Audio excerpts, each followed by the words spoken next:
நம்பி தானே அண்ணி இருக்க. இன்னும் கொஞ்ச நேரத்துல நிச்சயதார்த்தம் நடக்க போகுது. சக்தி என்னை விட்டு போக போறான் அண்ணி.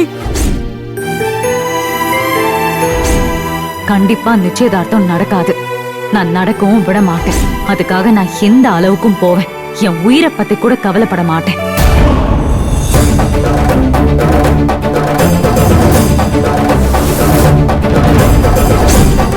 ஸ்ருதிக்கு வாக்கு கொடுத்தது பொய்யாயிடுச்சு. செத்தாலும் நிச்சயதார்த்தத்தை நடக்க விட மாட்டேன்னு சொன்னேன். இதுக்கு மேலேயும் நான் ஏன் இன்னும் உசுரோட இருக்கணும்? இன்னும் எதுக்காக உசுரோட இருக்கேன்?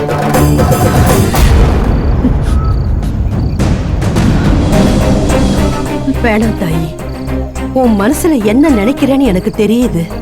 எல்லாத்துக்கும் இது முடிவு இல்ல. முடிவில்லாம எதுவுமே இல்லம்மா. முடிவுன்னு நீ எதம்மா சொல்ற? எந்த ஒரு விஷயத்திலையும் முடிவோட கடைசியில புதுசா ஏதாவது ஆரம்பிக்குமே தவிர அதோட முடிஞ்சிடாதுமா. வானம், பூமி, காத்து, நெருப்பு எதை வேணும்னாலும் எடுத்துக்கோ. எதுக்காவது உனக்கு முடிவு சொல்ல முடியுமா? ஏதாவது பேசி என்ன கன்வின்ஸ் பண்ண பாக்காதீங்க. எனக்கு வேற வழி என்ன, விடுங்கம்மா.